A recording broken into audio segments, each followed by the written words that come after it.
Olá pessoal, mais uma vez aqui com o nosso curso de Bioquímica de Biomoléculas.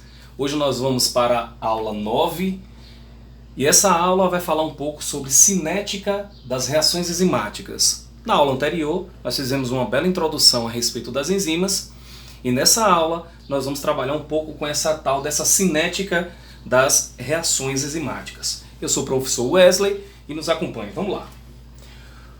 O que é então, gente, cinética das reações enzimáticas? Não tem como você começar um conteúdo sem você ter um bom conceito. Conceito esse muito firme.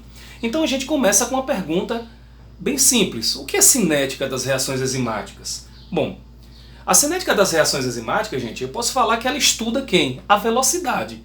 Então a cinética trabalha e se preocupa com a cinética das reações, que ocorre, logicamente, nas enzimas com seus respectivos substratos. Porque uma enzima age em alguém, e nesse alguém nós chamamos de substrato.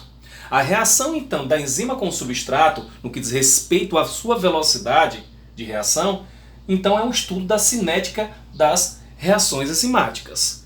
Então você pode perguntar, esse estudo se baseia em quê? Ela se baseia na medida de quê? Da velocidade das reações, que é diretamente proporcional aos seus substratos e, evidentemente, diretamente proporcional às enzimas. Então, vamos deixar bem claro. A cinética enzimática trabalha estudando quem? Qual velocidade? Como se comporta em termos de velocidade uma enzima reagindo com seus respectivos substratos, tá? Então, ela vai trabalhar a respeito dessa interação, a velocidade desta interação. Aí nós podemos fazer outra pergunta. Qual a importância, então, do estudo da cinética das reações enzimáticas? Então, para que eu quero estudar, Wesley, a cinética das reações enzimáticas? Eu já sei que ele trabalha com a velocidade das reações enzima-substrato. Mas para quê? Qual a importância disso aí? Aí eu vou mostrar a vocês a importância, para você ver o quão é importante em laboratórios, para quem trabalha na área de biotecnologia. Repara aqui.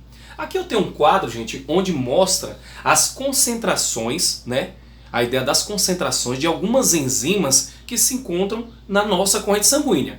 Na nossa corrente sanguínea existem algumas enzimas cuja concentração é baixíssima, porque essas enzimas deveriam estar onde? Em grande quantidade, dentro do tecido. Por exemplo, se nós fizermos um exame lá na corrente sanguínea e ver que a quantidade de transaminases que deveria estar no fígado, lá no hepatócito, nos hepatócitos. Então se eu vejo que essas transaminases que deveriam estar em grande quantidade no hepatócito, vejo que está na corrente sanguínea acima do recomendado, é típico de um indivíduo que está com alguma moléstia. Nesse caso, uma hepatite. Veja que interessante. Se eu vejo que na corrente sanguínea o indivíduo tem uma concentração de enzima, por exemplo, de lactato desidrogenase, acima do que é estabelecido normal na corrente sanguínea, é provável que o indivíduo esteja com alguma moléstia relacionada a uma anemia hemolítica. O indivíduo tem grande quantidade de amilase. Quando eu digo grande quantidade acima do normal na corrente sanguínea, o indivíduo pode estar com a chamada cachumba. Então, quando eu faço um exame bioquímico e pergunto se um tecido está lesionado, eu só posso responder através das enzimas que provavelmente encontram na corrente sanguínea. E como é que eu encontro essas enzimas na corrente sanguínea? Aí é onde entra a questão. Nós encontramos através do estudo da cinética enzimática. Porque cada enzima vai ter a sua cinética, o seu comportamento. E quando eu faço esse estudo desse comportamento, da velocidade da reação, eu consigo deduzir a enzima que ali se encontra e logo consigo determinar que patologia, em qual órgão essa patologia está instalada. Outro quadro interessante aqui, se eu encontro aldolase na corrente sanguínea, não deveria encontrar uma quantidade acima do normal. Provavelmente o tecido está afetado, músculo, coração, Então se eu encontro, por exemplo, uma fosfatase ácida, é uma enzima que deveria estar na próstata. Só que ela está na corrente sanguínea em uma quantidade acima do recomendado. Então o tecido da próstata está sendo lesionado por algum motivo. Então provavelmente a patologia, o sofrimento está sendo ali na próstata. Então eu tenho várias enzimas que já estão estabelecidas, gente, pela área de análises clínica, que nós conseguimos deduzir. Então o médico faz uma pergunta para o biólogo, ou biomédico, ou farmacêutico, assim, olha, o tecido tal está lesionado, E aí esses profissionais respondem através de quem? Das enzimas, fazendo o exame enzimático da cinética enzimática. Então, através da cinética enzimática, ele consegue determinar, olha, eu descobri que tal enzima está alterado. Claro que hoje nós temos o que no laboratório? Máquinas que já fazem isso. Mas, poxa, vocês são os futuros bacharéis ou bacharel na sua área. Você tem que entender como a máquina chegou àquela conclusão. Por outro lado, também é importante o estudo da cinética enzimática, porque muitas enzimas são utilizadas comercialmente. E o cara, para utilizar essas enzimas comercialmente, ele teve que fazer uma purificação. E sua purificação, ele consegue ver se aumenta a concentração através da purificação. Através de quem? Do estudo da cinética enzimática. Porque muitas dessas enzimas têm aplicação incrível na indústria. Por exemplo, eu vou dar um exemplo aqui bem interessante. Bom, nós temos aqui a lactase. A lactase, no caso, é produzida por quem? Por um fungo.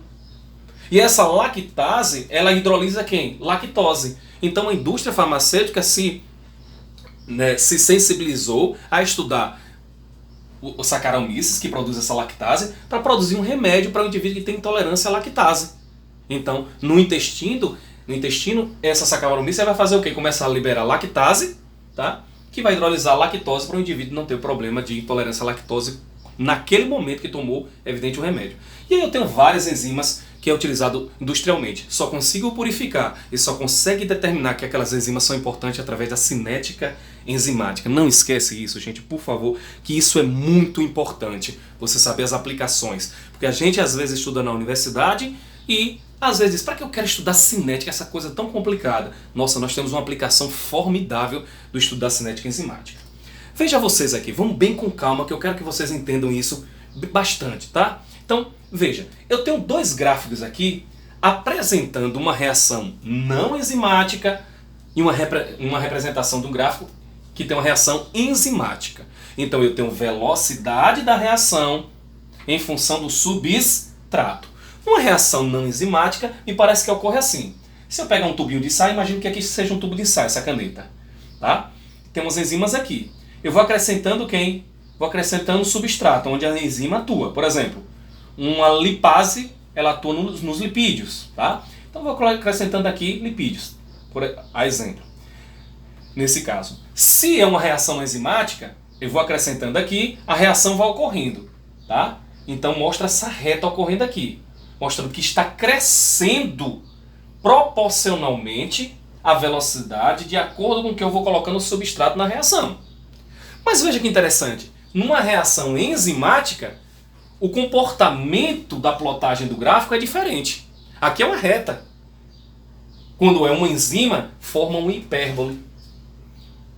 Como se ocorresse assim, ó, velocidade, tá? Aqui, substrato.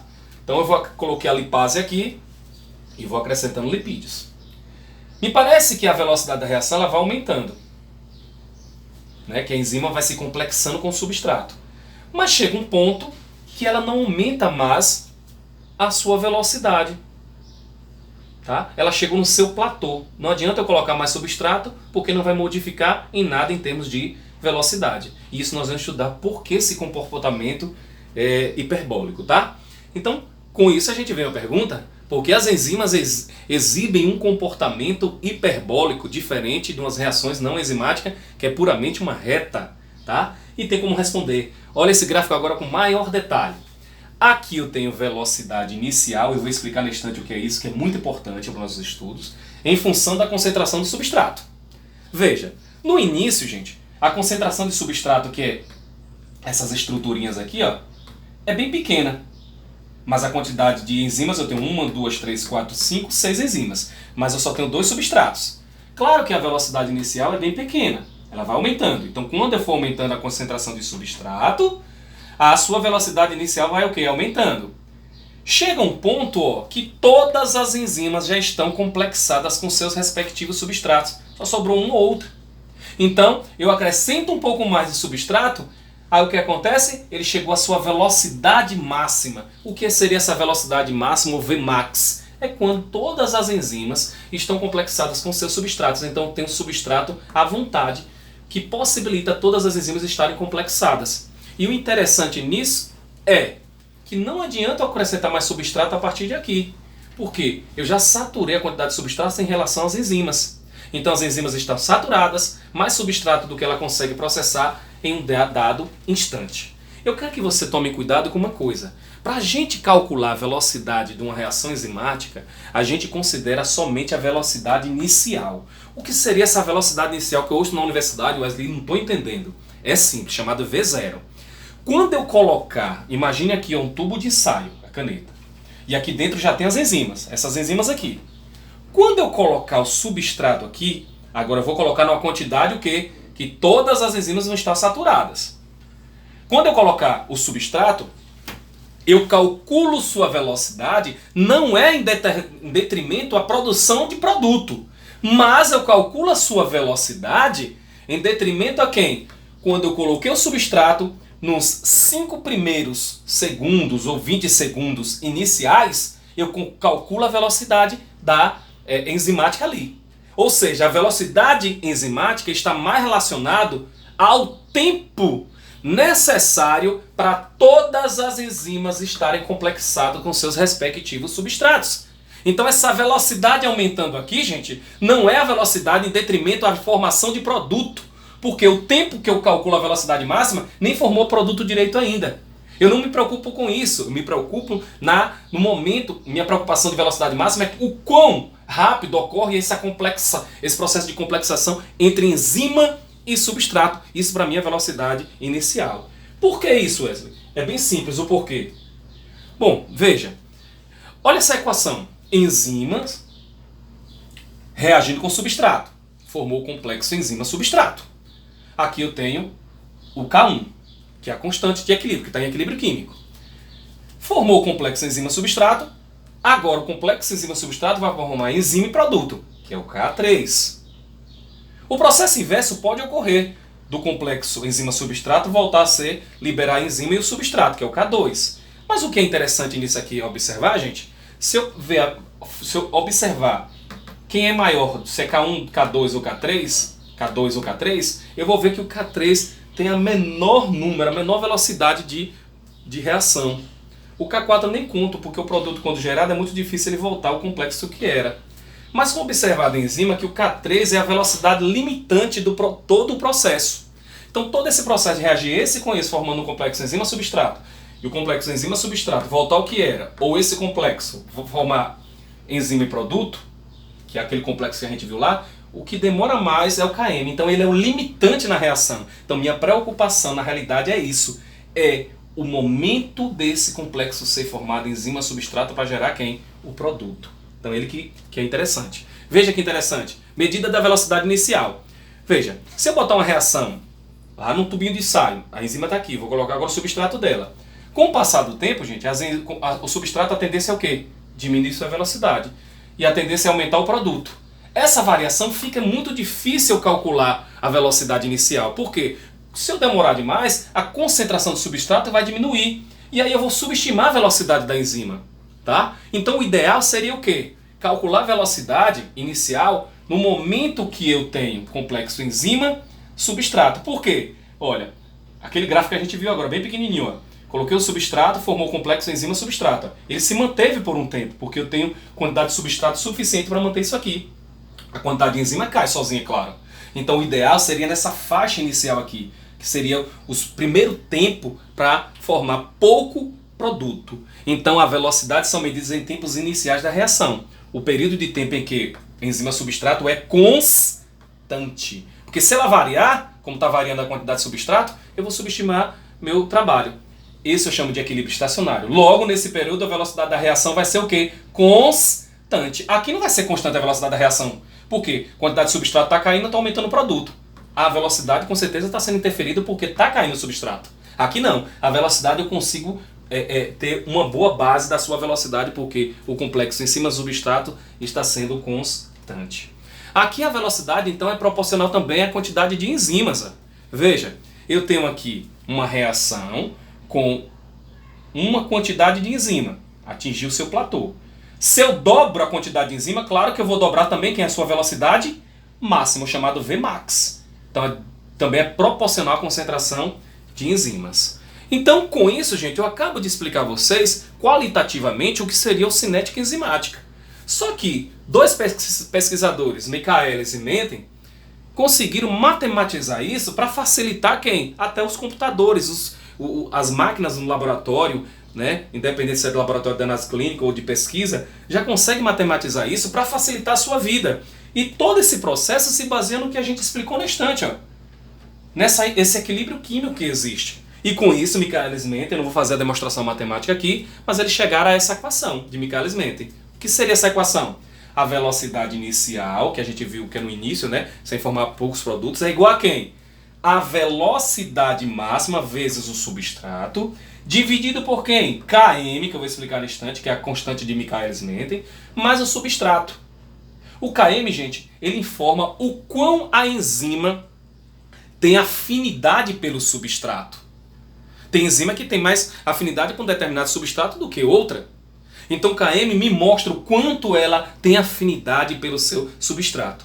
Isolando qualquer variável dessa, eu consigo encontrar o que eu desejo. Depende da sua pergunta. Eu quero saber a velocidade máxima de uma dada enzima. Poxa, eu vou ter que saber quem?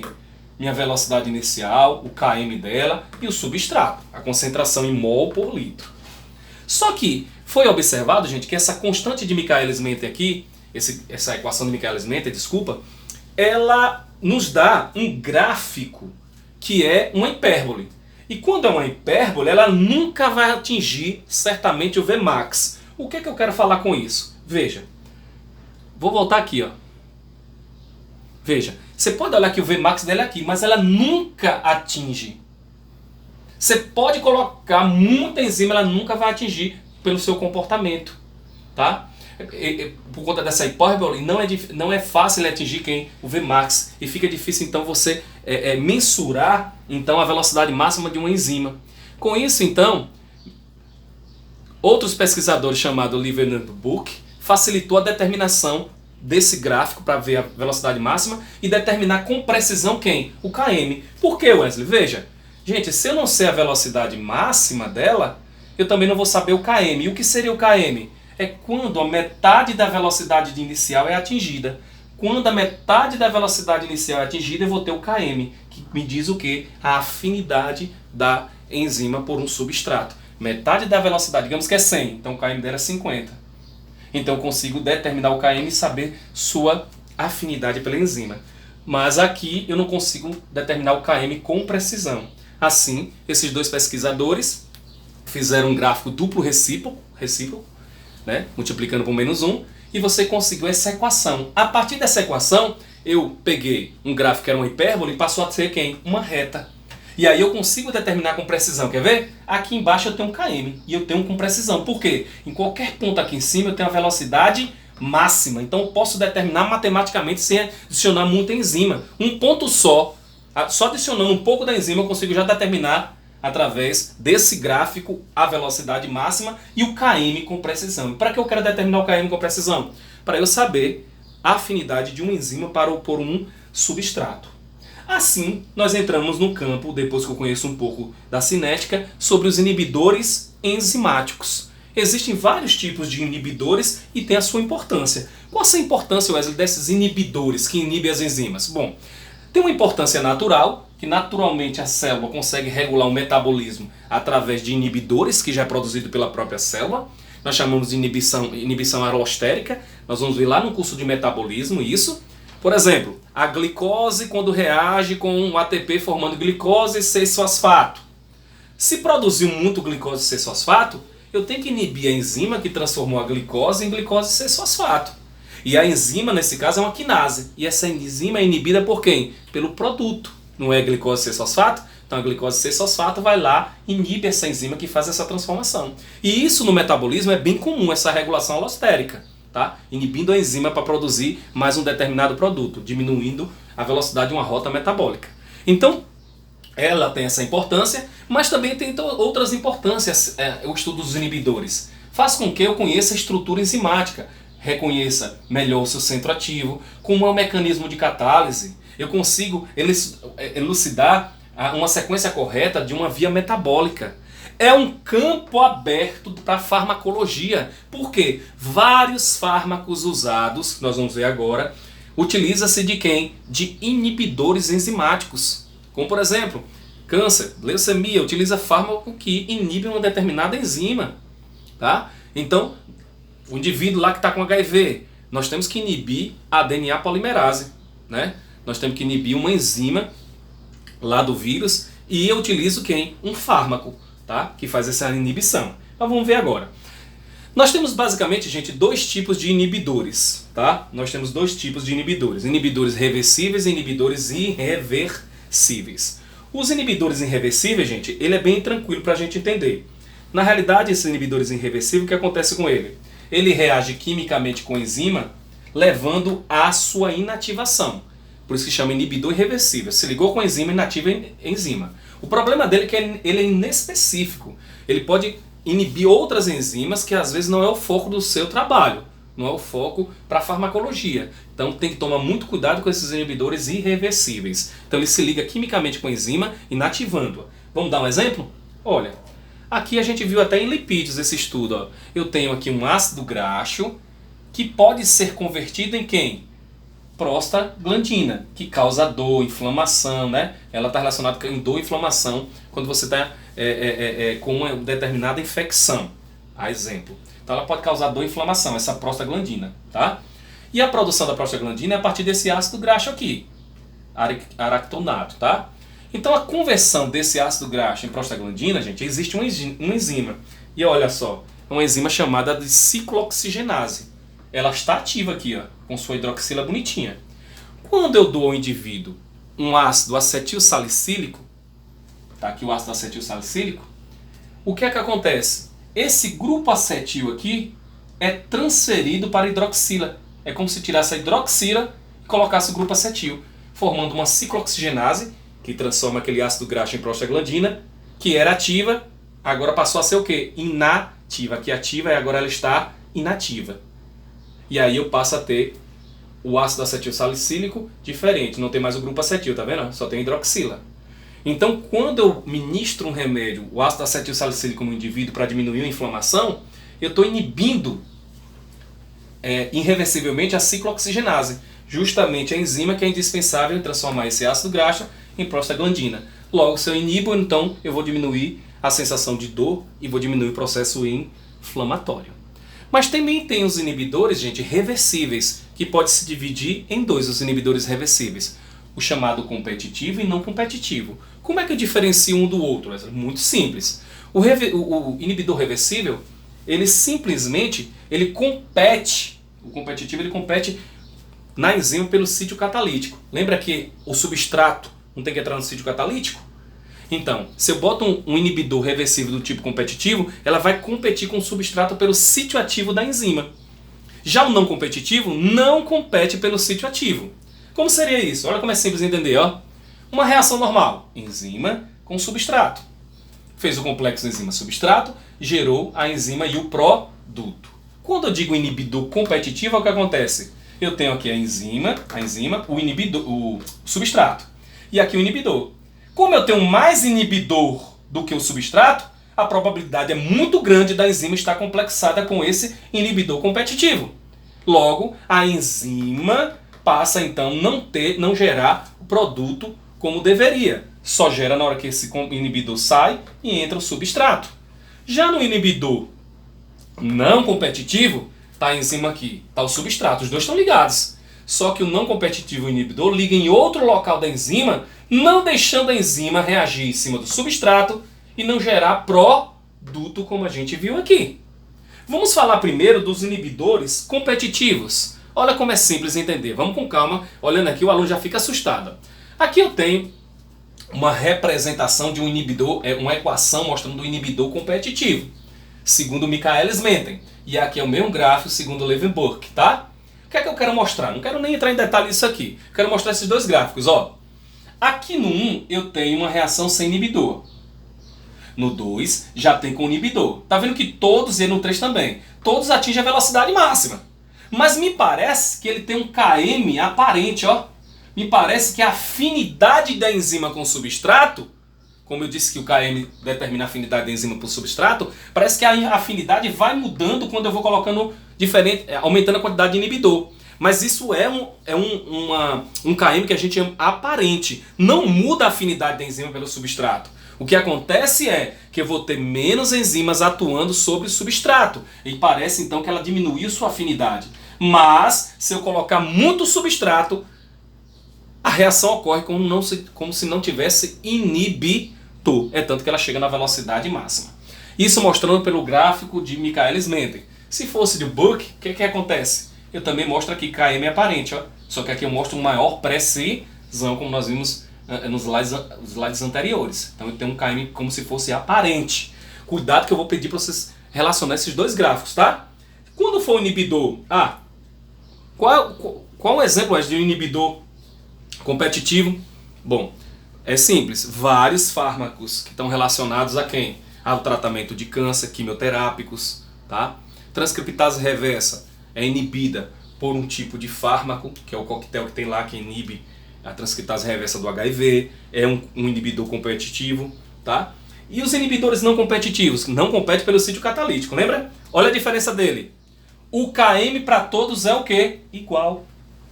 Só que a velocidade máxima eu tenho diferente. Por que diferente? Poxa, se o inibidor ligou no inibidor, se é um inibidor não competitivo, ele deixa a enzima reagir com o substrato. Só que ele liga no momento lá na enzima e não deixa a enzima produzir um produto. Se ela não produz um produto, me parece que ela tem um KMA ou parece que ela tem uma velocidade máxima diferente. Então eu tenho aqui sem o inibidor, atingiu a velocidade máxima, com o inibidor, com uma certa quantidade de inibidor, e aumentando o inibidor. A sua velocidade máxima é bem diferente. Então, olhando esse gráfico, eu consigo determinar se é um inibidor competitivo ou não competitivo? Sim. Olha lá, vou voltar, ó. O inibidor competitivo, o que é que tem? Todos atingem a velocidade máxima, mesmo usando o inibidor. Mas parece que tem um KM aparente. Olha os dois gráficos. Olha agora, com o inibidor não competitivo. KM é igual para todos, mas a velocidade máxima muda. KM igual com velocidade máxima diferentes. Wesley, exemplo de inibidor não competitivo. Um exemplo de inibidor competitivo para a gente entender é bem simples. Os metais pesados, mercúrio, dentre outros, são exemplos que se liga a enzima com o substrato e não deixa a enzima gerar quem? O produto. Então, gente, nós finalizamos nossa aula aqui de cinética enzimática. Eu peço a vocês que se inscreva lá no canal do YouTube, Biologando com o Prof. Wesley Santana. Se inscreve, aperta no sininho para receber notificações. E vai no meu Instagram, @prof_Wesley Santana. E lá tem um link que você pode entrar num grupo de WhatsApp que a gente discute esses assuntos de bioquímica. E para quem tem interesse certificado, há a possibilidade de fazer esse curso e receber um certificado, né, com 20 horas, que é válido em todo o território nacional. Lembrando que nós finalizamos nossa aula de bioquímica de biomoléculas agora, mas, no entanto, nós vamos começar a partir da semana que vem um curso só sobre metabolismo. Um abraço, é um prazer incomensurável e inenarrável estar com vocês. Valeu, gente!